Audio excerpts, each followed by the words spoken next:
When humans invented the wheel, it was the beginning of a long list of vehicle designs. This long and sometimes rather crazy history was particularly amazing during the 20th century. Here's a taste. Gravity itself is our motive power and pulls us along. In 1930, John Archibald Purves patented the Dynasphere, a monowheel vehicle inspired by a sketch made by Leonardo da Vinci.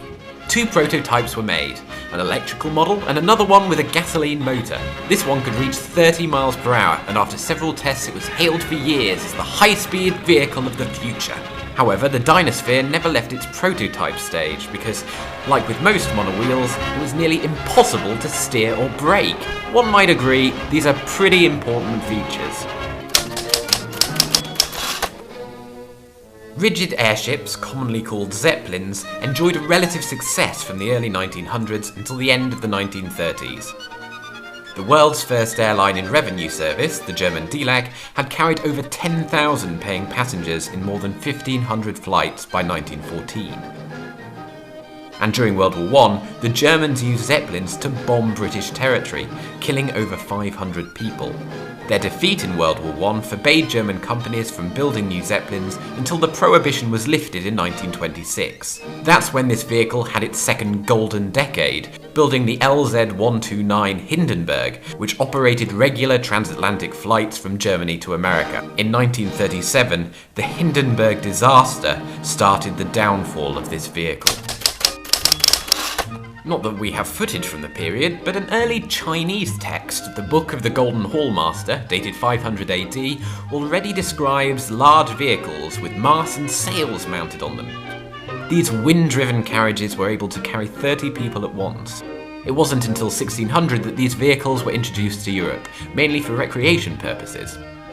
However, during the 19th century and the early 20th century, land yachts were also used for the transport of goods on dry lakes in the US.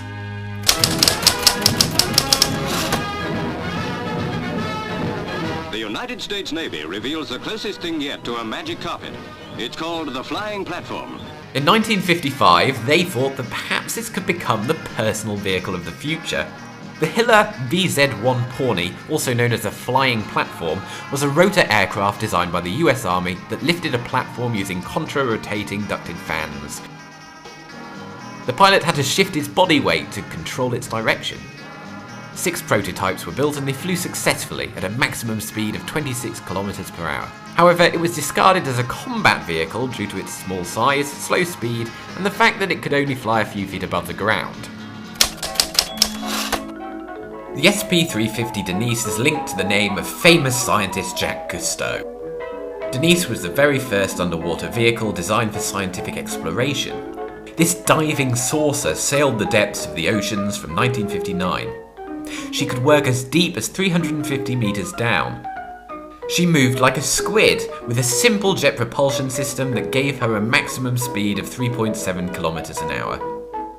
With a capacity of 2 people stretched on mattresses, the scientists inside would watch the surroundings through tilted portholes that allowed them to get just a few centimeters from their subjects. Equipped with movable lights, cameras and tape recorders, Denise became an essential piece of Cousteau's ship, the Calypso, until 1965. Nobody is saying or disputing whether flying saucers exist nowadays, but we know now that during the 50s, the armies of several nations developed designs for flying discs that look very much like our idea of a UFO. Does that explain anything? As they say, the truth is out there. Sorry to disappoint you, it didn't drop in from Mars or Venus. It has been suggested that aircraft of the future may well develop along these lines, or rather curves.